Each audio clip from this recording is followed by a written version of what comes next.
man, was the football good to us this weekend? What a slate, what a time it was. The football, as good as it's ever been. Welcome into the Monday edition of the Spring Blake College Football Show. It's a college football show. That must mean I am Spring Blake. This is your favorite ball knower's favorite ball knowing show. If you are here for the very first time, first of all, thank you. We have a stacked episode to get into, so you made it right in time. There's no better time to be here than right now. While you're here, make sure to like the YouTube video if you're watching. Subscribe to the channel. Leave a comment. What was your favorite outcome from the Week 5 college football slate?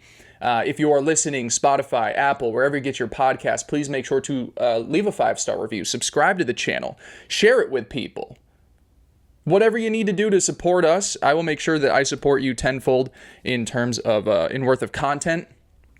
Make sure to also head to the socials. That is both Twitter and TikTok at SpringBlakeCFB, where you can find everything for this show, but stuff that goes beyond this show, stuff that goes into my own personal life, which can be a very dark and scary place sometimes, but we get through life together here. And this is what brings us all together here, this awesome show about college football. What an awesome weekend. We're going to cover it all. We're going to cover most of it all. There's a lot to get into. We are going to talk Alabama's victory at Georgia, ending the Dogs' 33 home game win streak that predates COVID. We're going to talk LSU's miserable day offensively and how we shouldn't be surprised that this was the outcome that they got in Oxford, another big loss in the Brian Kelly era. We will touch on Tennessee scraping by Mississippi State, Illinois' massive win over USC in the early parts of the afternoon. Lest we forget, Friday night, Florida State dropped a big one at Virginia. We're going to get into all of that, but of course, we have to start in State College, where despite a massive fourth quarter comeback, the Penn State Nittany Lions lost the big one yet again, this time to Oregon, this time in double overtime to a final score of 30-24. I'm not going to bury the lead here. We usually at this show like to talk about the winners first. But the story here is Penn State losing a massive game, the game of the James Franklin era, to Oregon in double overtime. Penn State, lousy offensively for the most of this game. 109 yards of total offense through the first three quarters. No, that is not a first quarter stat or a stat or a halftime stat. That is 45 minutes into the game. 109 yards of total offense, and you could have told me it was worse. The offensive line was generating zero movement up front against Oregon's defensive line, which totally hampered the run game. This is a team that less than a year ago in the Big Ten title game ran for 300 yards on Oregon's defensive front. Lousy day for them, specifically from Nick Singleton. He was really hampered there. Katron Allen kind of took the lead as the lead runner late in the game, but all in all, really bad day for the run game there at Penn State. And then the play calling. I'm a big Andy Kotelnicki guy. For the most of the game, I didn't really get it. A lot of inside runs on 2nd and 11 or 2nd and longs or 1st and 10s. A lot of the run pass stuff that really infuriates me as a fan of this sport and someone who thinks he understands what good football looks like. Way too cute in critical moments. I think there was one, I don't know if it was a 3rd and short or a 4th and short, but they go wildcat. And it's kind of rushed. They're getting to the line quickly. And of course, because everything is out of order and you don't have your quarterback under center controlling things, you get a false start, kill some momentum that they had going there. So you already had the run game that was bad. You had poor play calling for most of the game. I thought Kotelnicki did a nice job late when they finally needed to wake up. And then Drew Aller, off target, uncomfortable, not making confident decisions. You saw a quarterback for the most part that just wasn't in a rhythm. He finished the day 14 of 25 for 137 yards, 2 touchdowns, the game-sealing interception in double overtime. Add this into the big game matchups from last year. And we spoke about this on last week's show where he had about, I think, 4 games against teams that were college football playoff teams that were Power 4 as well, too. Because I'm taking away the Boise State game because we can all agree that's not what I'd consider a tough matchup necessarily.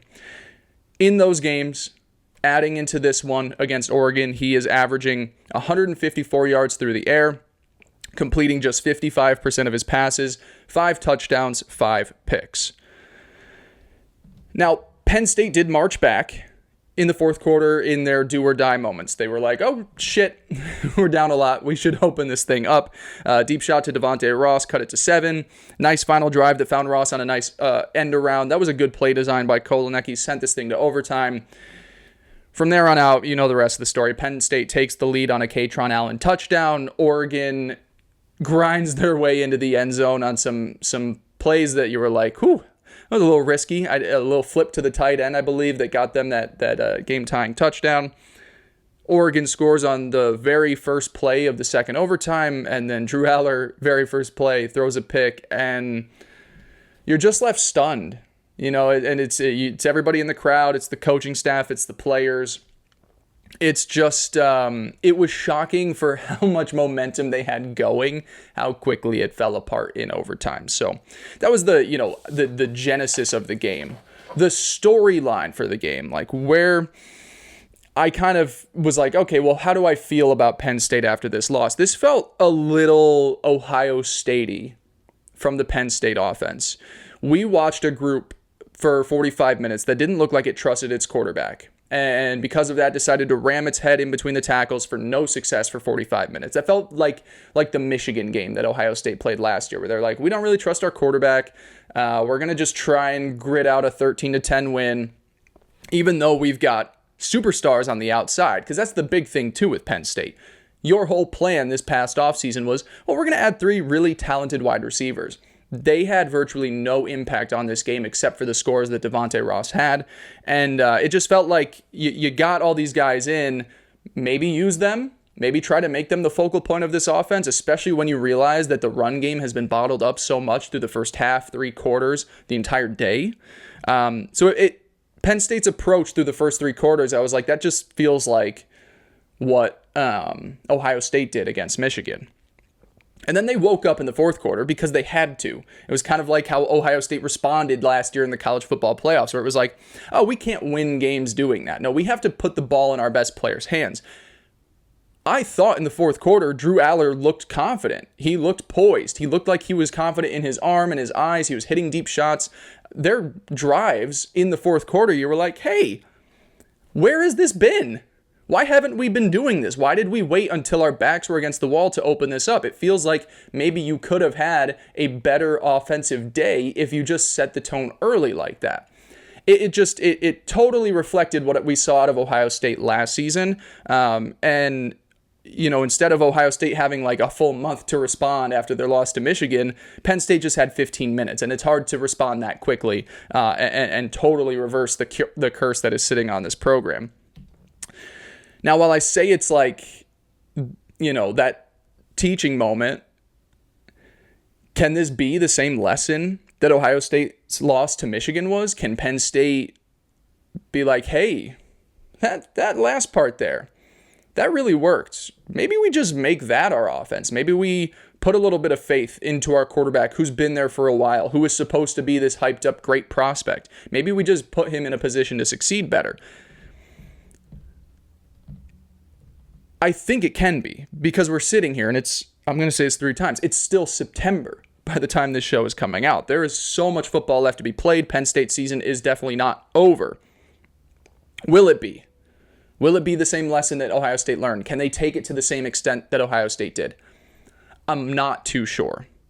Because this is the other thing that we're going to have to talk about with Penn State. You're going to have to cut me some slack here. Because I came into this week, I said, it's Penn State's day. They cannot lose the game. Therefore, they will not lose the game. And I thought Penn State was going to open up things offensively. I thought they were going to just be what we expected them to be.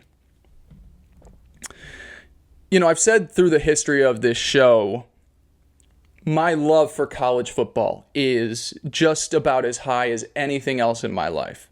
Goes Jessica, my lovely girlfriend, college football. That's the order it goes in my life. Well, okay, Jessica and my family, college football. That's the order. I think that's the right order. Don't forget the boys, too.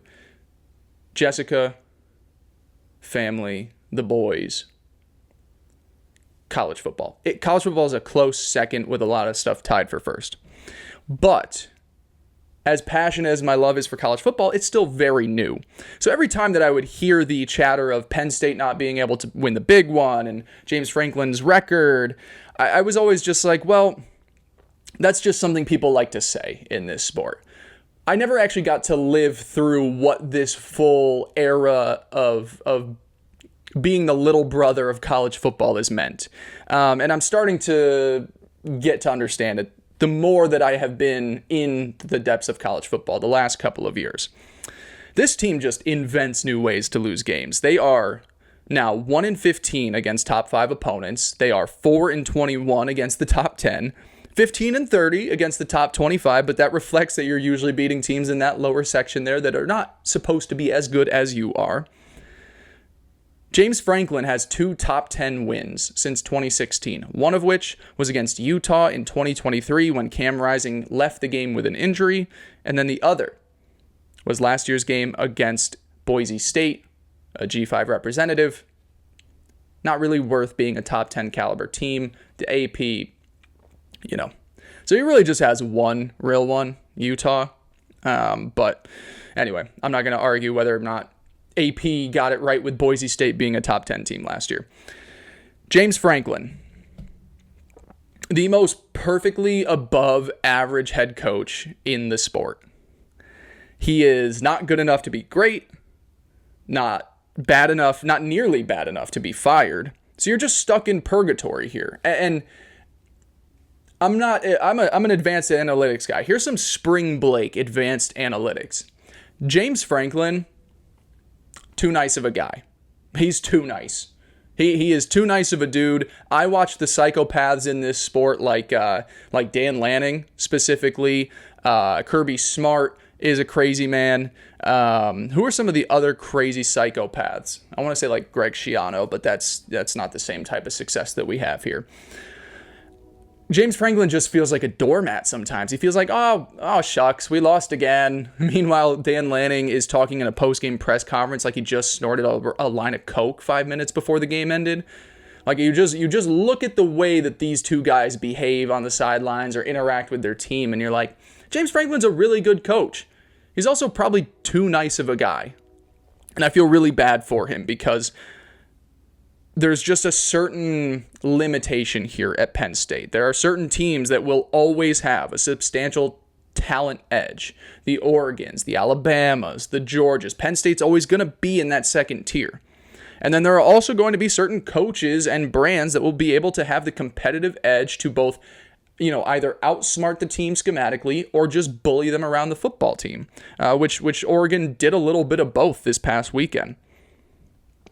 Frankly, you look at that final score, 30-24, it wasn't that close. They were able to tie it up in the fourth quarter off some big drives and get it to overtime. It was not that close of a game. Oregon was pushing them around on both sides of the trenches. They had the better quarterback. They had the better head coach. Penn State took advantage of some nice moments to send it to OT, but I don't leave this game being like, hey, 6-point loss, everything's fine. No, this is a turning point for Penn State. Now, like I said, it's still September, so it can turn in the way you want it to. Like, what if we go through the rest of this regular season and you're like, oh, hey, this is an explosive passing attack, and Aller is playing some of the best quarterbacking in the sport at the moment, and Pena is making his impact, catching 8 grabs a game, and Kyron Hudson's hitting deep shots. There is a chance that this responds in the way that Ohio State did to the similar degree. However, you don't earn the right to do that because of your extensive history. We could lean into Ohio State because they've been the dogs of the Big Ten for a while now. They have national championships. They have success. They have this pedigree for a long time now. Penn State, you haven't earned the right for us to buy into that yet. So it's going to need to take a lot of seeing to believe. It can go that way, or this will be the flip side, and we'll just continue to have the same issues with Penn State that we always have, and they'll be stuck in this purgatory. They feel like the little brother of college football. That's what it is. And I feel awful for their tortured fan base. I mean, so many things. You've got the overturned fumble where you're like, was his knee down? Was it? Enough evidence to overturn that? Like, it looked like it might have been. It also looked like it was still levitating a little bit. Was there any contact made? So you lose that. Bad holding call on Dennis Sutton. Like, there are a few things that you're like, oh, that really sucks. But even then, you're talking about a game that really wasn't that close.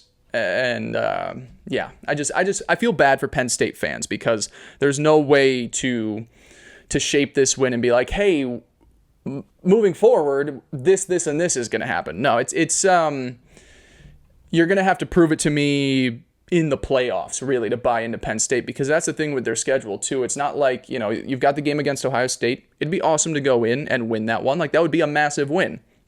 It would still just be one game. And at that point, I would say like, oh, well, maybe they can do it. I'm going to need to see them go on a run in the postseason because of the way their schedule pans out. There's not a lot to really hang your hat on the rest of the way. Still a really good team. Still, to me, one of the better rosters in the sport, but there's something missing here. And I don't know how they fix it. I don't know. They're really going to have a gut check moment. And I think it has to be a similar response to what Ohio State did. I think they're going to have to look at themselves and just say, like, we need to put the pedal to the metal for the rest of this season and just run up scores and build confidence in our team, because the confidence is at an all-time low now after that game. That was a lot of talk on Penn State. I didn't mean to go that long, but to me, they were the biggest story. Let's go to the flip side now. As you can see, got the nice little cutoff today for the first time on the Spring Break College Football Show. Wash, rinse, repeat. Dan Lanning just continues to stack a remarkable resume as the head coach for Oregon. And I was lingering on this one for a couple of days since Saturday night, and I've officially landed on it. Dan Lanning has the crown.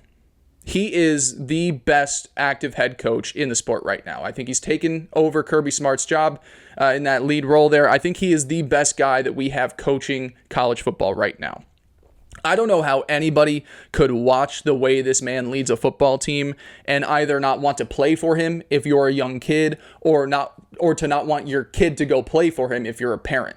I would send my kid to Dan Lanning over anybody in this sport. And it's not just the fact that they're successful and they've got the money and you're going to be competitive and it's a good developmental way to get yourself into the pros. You're also just going to learn a lot about mental fortitude and continuity and teamwork. You're going to leave Oregon better than you would leave any other program in the sport right now, and that's because of Dan Lanning. The mentality that he instills in his players, he is somehow able to make tough road environments feel like home games for the Ducks.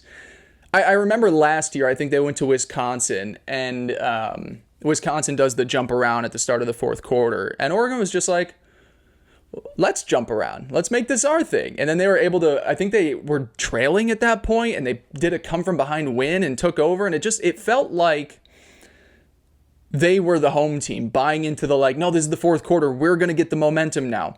They did the same thing at Penn State this past week. Like, Penn State was an awesome environment. It was awesome. And there were a couple of false starts. There were a couple of miscues. It wasn't a perfect day for the Ducks. But the mentality that is instilled into this roster from the top, from Dan Lanning, has them able to compete anytime, any place. He's the best coach in the game. He's the best coach right now. There's no one better in this sport than Dan Lanning. I firmly believe that. And man, what a performance from Dante Moore. He finishes the day 29-39, 248, 3 touchdowns. That, to me, think about that for a second. You've got Drew Aller for years now, has been the dude at Penn State, and you get a really nice offensive coordinator in Kotelnicki, and you add wide receivers to go with a good offensive line and run game. And you for 45 minutes were watching an offense that didn't have trust in that quarterback. Meanwhile, at Oregon, you have a rebuilt offensive line. You have a really great offensive coordinator in Will Stein, but a really new offensive line.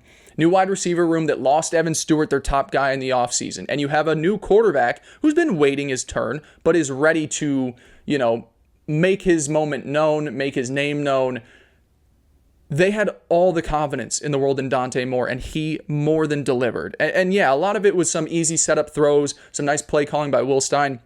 There were some impressive throws on the run, contorting his body. He had great zip all day. You just had a quarterback and a coaching staff that put all the confidence in the world in their quarterback. And that really, to me, was the biggest difference in why Oregon got the win versus why Penn State lost. They trusted their quarterback, their young, inexperienced quarterback, to go into a crazy environment where the other team should have all the confidence in the world in their guy. And Oregon's faith in their quarterback made a huge difference. He was fantastic.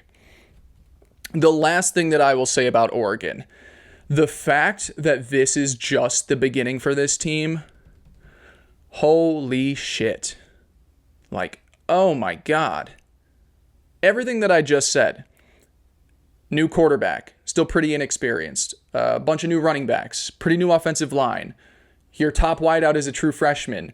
You lost your other top wide receiver who might be back by the end of the regular season, if not the playoffs.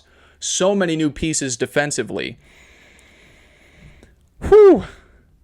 Really young team, a lot of new pieces. To start off the season in the way that they had, there hasn't been a more impressive team in the sport. And I thought that already heading into the Penn State game. To go in and steal that win from James Franklin in a moment that they needed, that propels them into what's going to be an awesome season. And it already was going to be awesome, but like the fact that this is the starting product, the finished product by the end of the year, I mean, we might be sitting here in January and being like, yeah, you know that team that was awesome through the first month and then continued to just get better every week? Yeah, they steamrolled everybody in the college football playoffs, and the Ducks were your national champions.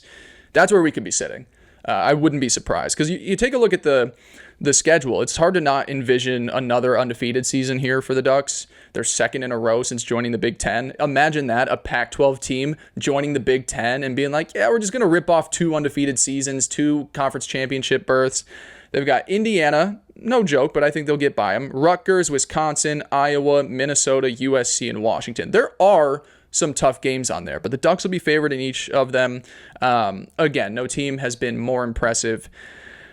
After getting this one at Penn State, it's hard to not visualize this team as the front runner for the national championship.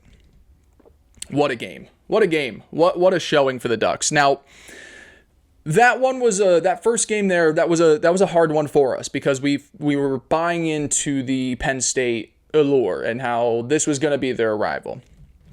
That wasn't that great. But on the good side for us here at the Spring Blake College Football Show, and by us, I mean me. I'm talking into an iPad with a Ring camera there. I guess I could be talking about my dog. My dog's sleeping on the bed over there, because this isn't a studio. This is a spare bedroom. How about them Tide? How about it? Alabama starts blazing hot out the gate, holds on for dear life at the end, beats Georgia 24-21, ends the Dogs' 33 home game win streak between the hedges while they're at it. Alabama was just all gas, no brakes in the first half. 24 points, 262 yards of offense, 9 for 11 on third downs. Ty Simpson in the first 30 minutes, 15 of 23, 192 yards, 3 total scores. He finished the day 24 of 38 for 276. Now, Alabama didn't run the ball all that well in like a yards per carry metric. I think it was somewhere around like 3.1. However, the presence and the return of Jam Miller gave them so much more comfort in handing the ball off and trying to force a balanced offense. That was the one thing the last few weeks as Alabama was starting to get things rolling. It was like, all right, well, they're throwing the ball around the yard, but can they find some run support to balance the offense, to sustain long drives where it's not just creating points off explosives? Can they run the ball to win games? They didn't have a ton of yards, but having Jam Miller back gave them the comfort to hand the ball off in key moments, or to start drives running it twice just to make the defense fall up front. That was my whole thing about getting Jam back too. Like, I think he can be a really great running back. And again, against Georgia, I didn't think it was all that bad of a performance coming back while still playing through an injured collarbone. But can you give me a running back that I can trust to hand the ball off to 16, 18 times a game? if you can, then the balance exists. They didn't have that the first month. They had it this past week. Again, doesn't need to be beautiful in the ground game, but can you just commit to try to be balanced? We're going to talk about a team in a little bit, a little rival for Alabama that doesn't understand that yet after a year and a half of living it. Can you just force yourself to be a little balanced? This game for Alabama validated all my beliefs in this team heading into the regular season, and they were my number 2 rated team in the country. They were my pick to win the national championship. I knew this roster was absolutely littered with talent, an overwhelming abundance of it. I also knew that the coaching staff was one of the best in the country. I knew that Ryan Grubb was one of the biggest hires we got in the past cycle, him joining in as the offensive coordinator. There was never a talent issue with Alabama. There was questions about competitive nature. There were some key injuries to start the season. This game gave you a really good insight into what Alabama football should be for the rest of this season. I say should because we'll talk about that in just a moment. You're slowly starting to watch everything come together here for the Tide, and a huge, huge part of that, like I just mentioned, is Ryan Grubb, who has done an unbelievable job the last few weeks at molding this offense to fit its best players. You can go into a season thinking you know this about this receiver, this about this running back, or how your offensive line operates as a group, but until you see it go up against other teams, you think you know. You don't know you know. And I'm sure that after that loss to Florida State, Ryan Grubb learned a few things about this offense that he had to tinker with, and different styles that they had to play, different ways to get certain guys open, how to feed into everybody's strengths. He's doing that now. It was brilliant. Ryan Grubb had Kirby Smart in a blender, and you don't usually say that about Kirby Smart. Again, Alabama did nice last year. They've struggled with running quarterbacks sometimes. Tennessee put up points on them, but this felt different. This was just surgical. It wasn't like it was feast or famine. It was just like, oh my God, another 12-play drive, or holy shit, look at this. A lot of it was, and I loved this too, is just confusing a young defense, because they know we're going to talk about Georgia. They're young defensively. It would be, all right, well, let's line up in one formation and cool. Now let's confuse Alabama. Let's move everybody over again. Let's go to our second, because we know that Georgia's defense is going to have to think more before we snap the ball. He was awesome. Pre-snap motion, like I said, coming into one set, moving out to another. He used each of his wideouts in such creative ways, feeding into their individual strengths to get them open, to get them creating after the catch. There was a screen pass to Caden Proctor. 359-pound Caden Proctor taking a screen pass. Holy shit. That was the highlight of my day. Just watching him run, like, he was an aggressive runner too. That wasn't slow. That was a freak athlete right there. I can't wait to see more of that. I'd love to see some fullback carries at the 2-yard line with him. I know you want him on the offensive line, but like, whoo, that was cool. That was a lot of fun. So you had that going from the offensive coordinator. And then at the quarterback position, Ty Simpson has total control of this offense. He was surgical, just like Ryan Grubb was, decisive, making the right adjustments at the line of scrimmage, all while being in the first tough start of his college football career. Now think about that for a second. The winners on Saturday. And that can stretch beyond Oregon and Alabama. You could look at Tennessee with Joey Aguilar and his first tough SEC road environment.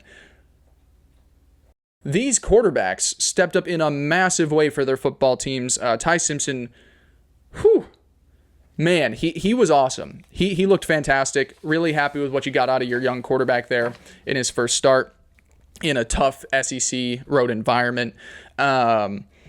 And then the last guy that we have to applaud too is Kalen DeBoer. He deserves a lot of credit for this. If you're going to harp on him for the losses and you're going to beat him down for losing to Oklahoma and Vandy and FSU, you got to give him praise when he goes into Georgia and takes a win convincingly. I know it was a 3-point game. That was a convincing win for Alabama. The talk was hot in the streets. There's no ignoring it.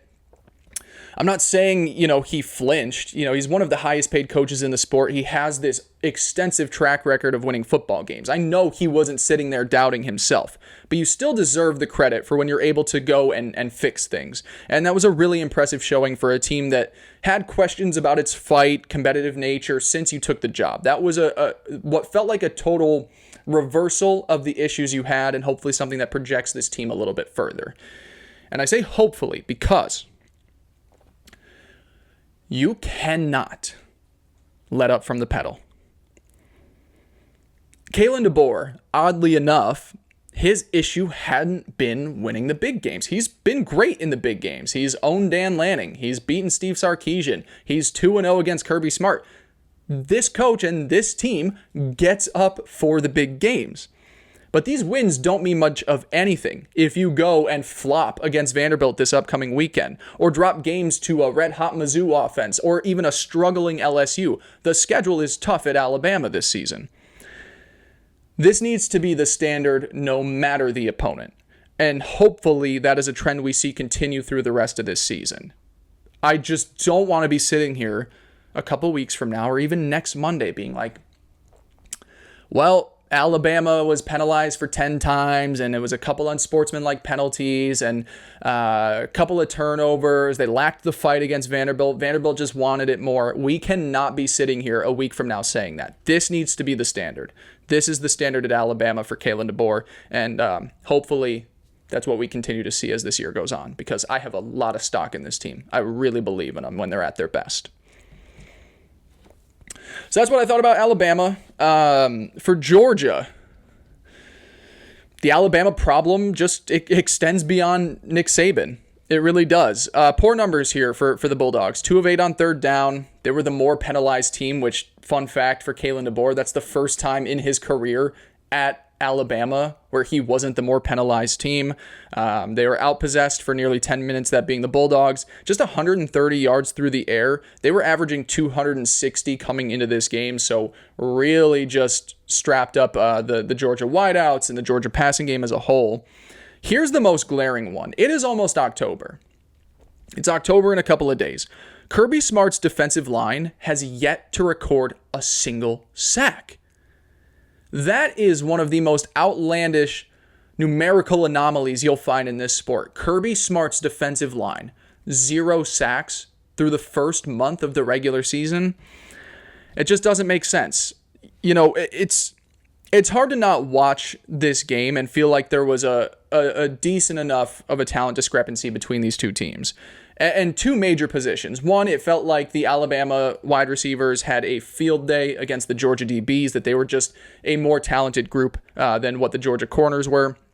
And it also felt like the Bama defensive line was playing better football than the Georgia offensive line. Now, in the run game, Georgia still was able to ground some stuff out. Chauncey Bowens, holy shit.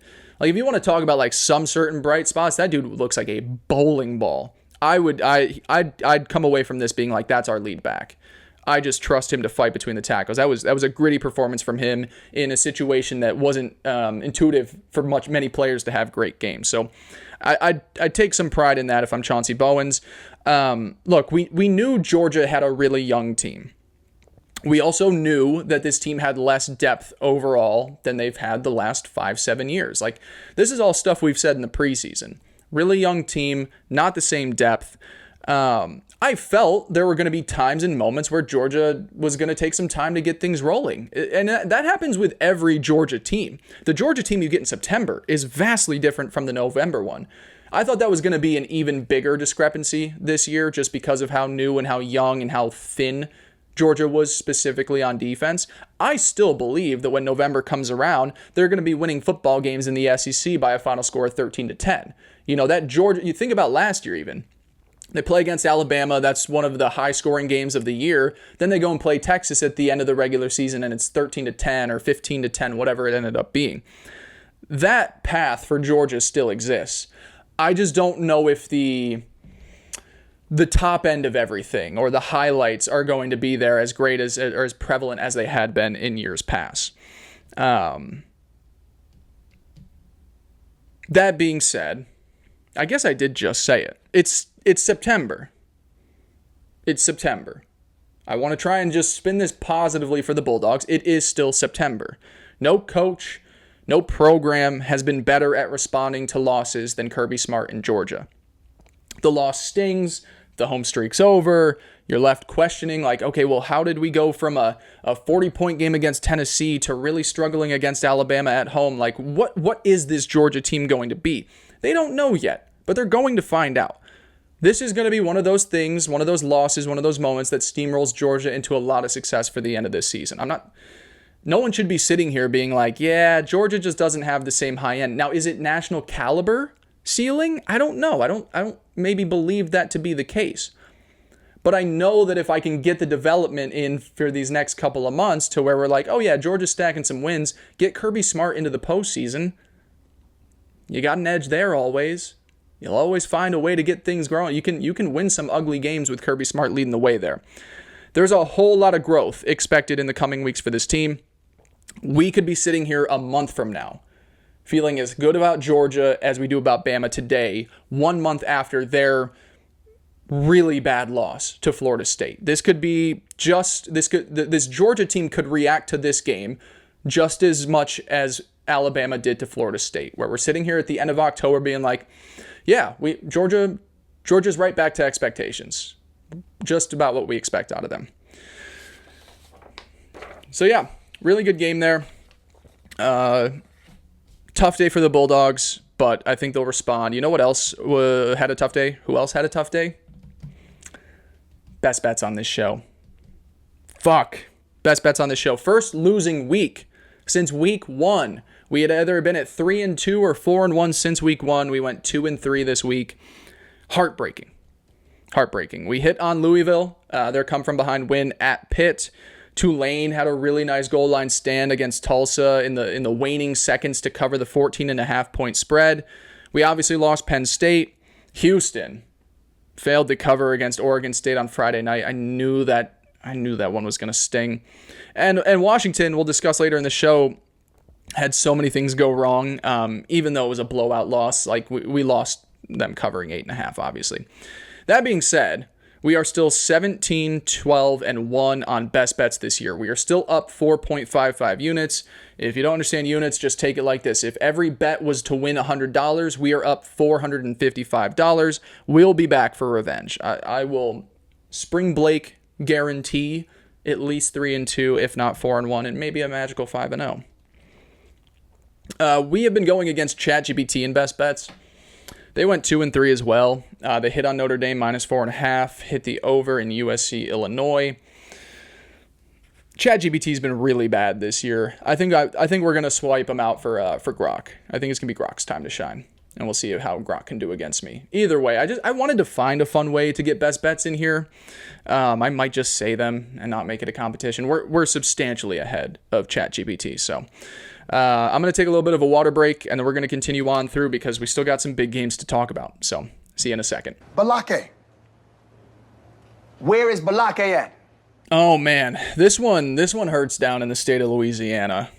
Brian Kelly lost another big SEC game, this time to Ferris States. Ferris States? Ferris States. What an idiot. Come on, dude.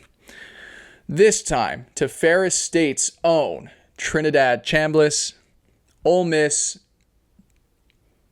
hangs on to beat the Tigers. Final score is 24-19. My first thought when I look at that score is this game was not nearly that close. Ole Miss dragged around LSU for the entire day. I know it's a 5-point game. It was way more, and the numbers outside of the final score back that up. Total yards on the day: Ole Miss 480, LSU 254. Rushing yards: Ole Miss 166, LSU 57. Put a pin in that. We're obviously coming back to the Tigers' run game. First downs: Ole Miss 28, LSU 16. Third down conversion rate: Ole Miss 8 of 16, LSU 2 for 11. Total plays run: Ole Miss 85, LSU 56. We are going to talk about the winner here first. Hats off to Lane Kiffin, because he made a really tough decision heading into this week, and maybe it wasn't that tough at all. But as a coach, sometimes you are owed the,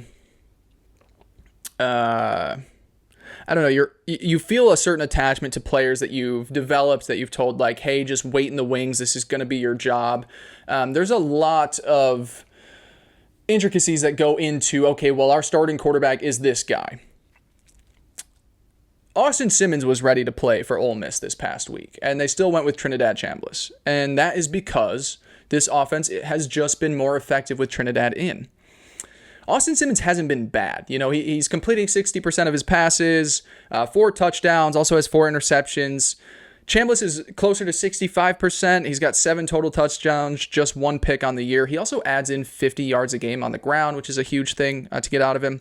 So you're getting a more mobile quarterback. You're getting him more efficient. And then you're also getting a quarterback that is better stretching the ball down the field.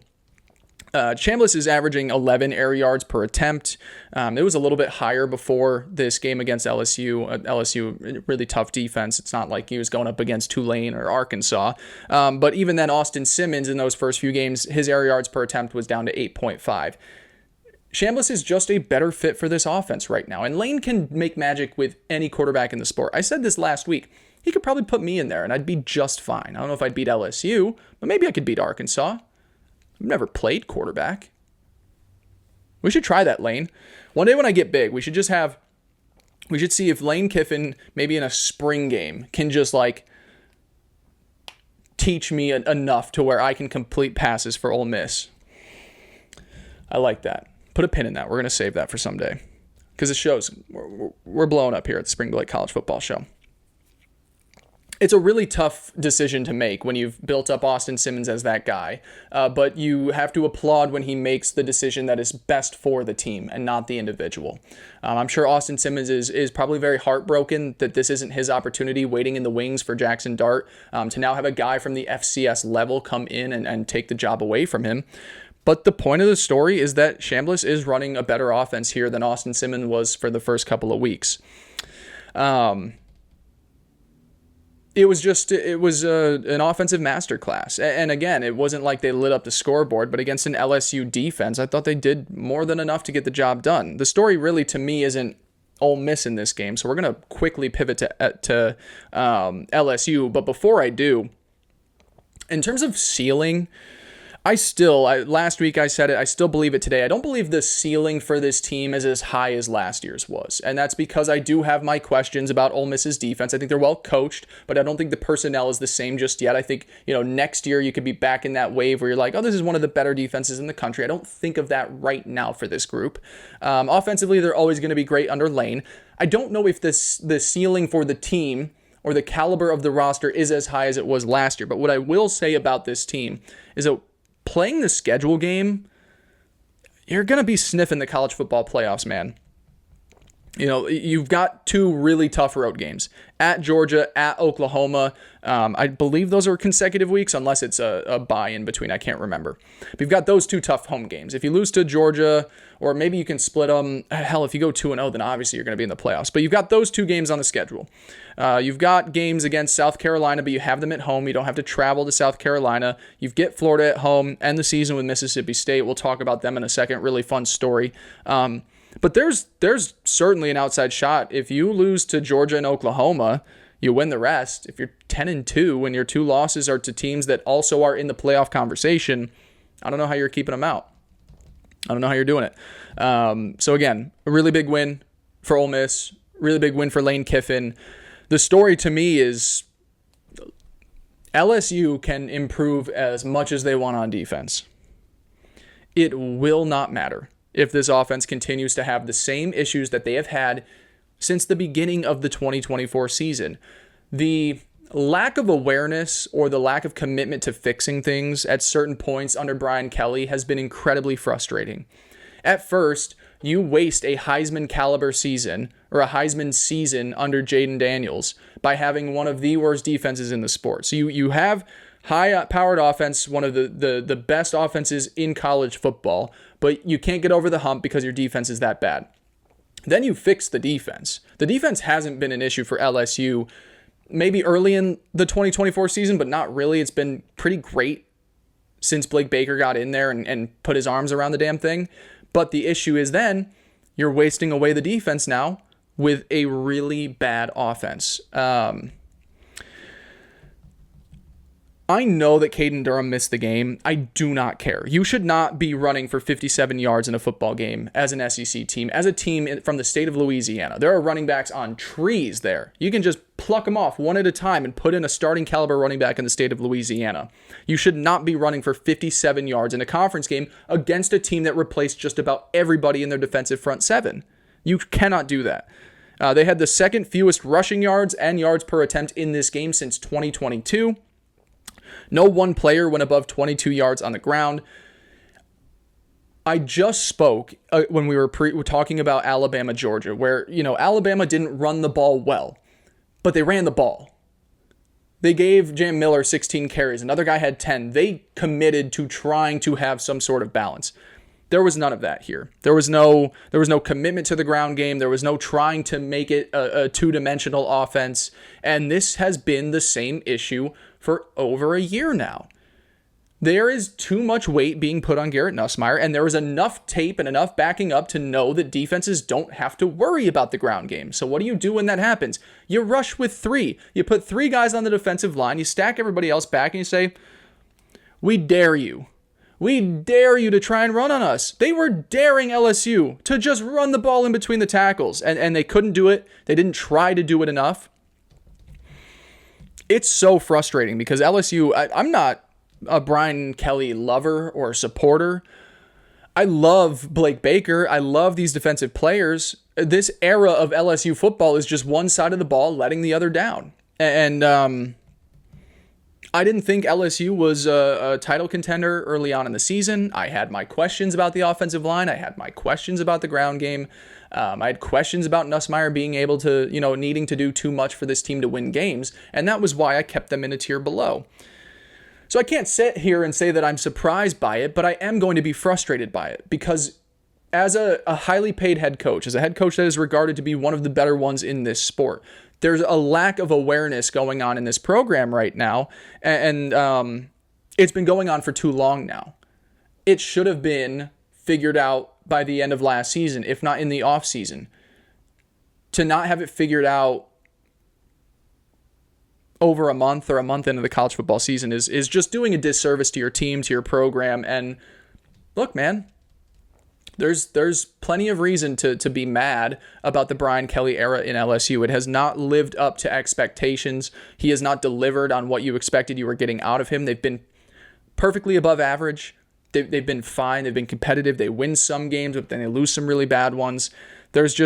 You're not going to get what you want out of this program if you cannot run the football. And that was on display here and why they lost this game, because I thought the defense did as good as it could despite needing to do everything. And Nuss had some bad plays. He had some good ones. You will not win football games at LSU if you cannot run the damn ball. Plain and simple. So that was my thoughts on that game. Bottle it up. I don't leave being like, LSU's up here and LSU's all the way down here. I should have expected. I think that's what I'm most mad about is that I was like, there's 2 situations this past week. I don't have a favorite football team. My favorite football team is being right about football. I was wrong in 2 instances. One, I said Penn State needs to win this game, and they lost it. And then I said LSU needs to win this game, and they lost it. I need to stop putting my faith into teams that need to win. I should put faith in teams that are going to win, like Alabama. Man, huge results here throughout the sport. We're going to do some quick hitters. Those were the 3 biggest games I wanted to discuss. We've got a few more to just lightly go over. Quick hits, that's funny. I did for those of you that are real Spring Blake fans, back when I just went by Blake Pace, there was a time I did a football NFL draft show called Quick Hits, and I thought I was the coolest 22-year-old because it was quick hits like hitting weed. I'm so sick, dude. It was the dumbest show name. I've had so many dumb show names. That's why I just said my name, Spring Blake, which is also still dumb, but at least it's kind of funny to me. There's a sign that backs it up if you're watching on YouTube. But, it was like, Spring Blake college football show. Can't really mess that one up. So let's do some quick hits. Take it back to the old podcast days. Ohio State wins pretty easily at Washington. 24-6 is the final score. Washington looked great early on in this game. They really did. The final score, the final 45 minutes, like it was all Ohio State at the end. Out the gate, Washington looked awesome. They had a couple of bad calls on their offense. I think there was one after they got a key first down early on that a 15-yard penalty basically negated everything, stalled that drive. So there's some bad penalties the first few drives. They lost their best edge rusher, or one of their two best edge rushers, and their starting left tackle before halftime. They already went into this game without their top cornerback. So, everything went against them.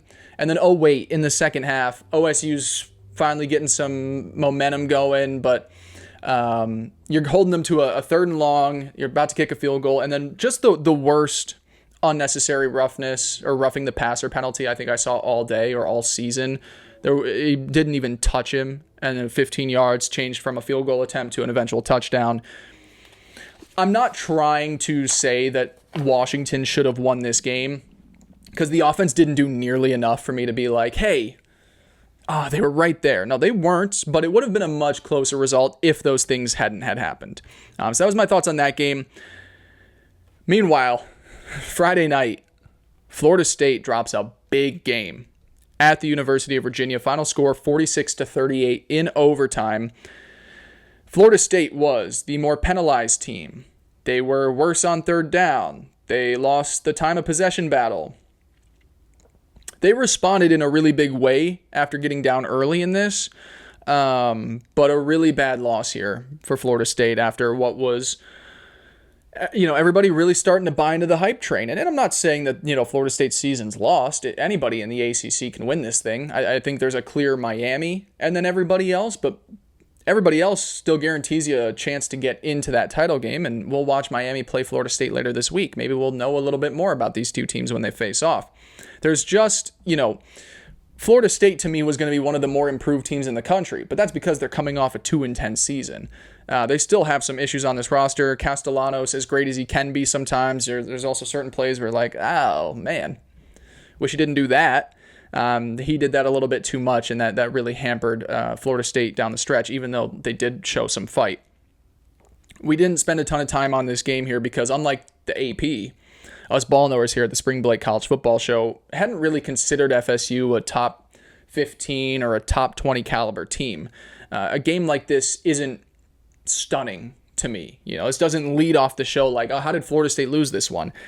The ACC is kind of a crapshoot outside of Miami to me right now, so I don't think it was that crazy of a win or a loss for Florida State. I still think they're one of the better teams, but being one of the better teams in the conference is like Georgia Tech, SMU, Florida State, on a good day, Louisville. Probably not Louisville, though. Like, that's the mix that they're really in there. Massive game this week. We'll preview on Thursday's show. Elsewhere, let's head down to the South. Tennessee dug deep, dude. Showed a ton of fight in its comeback victory over Mississippi State in overtime. Final score 41-34. Nice, really, strong goal line stand at the end there to seal that win in overtime.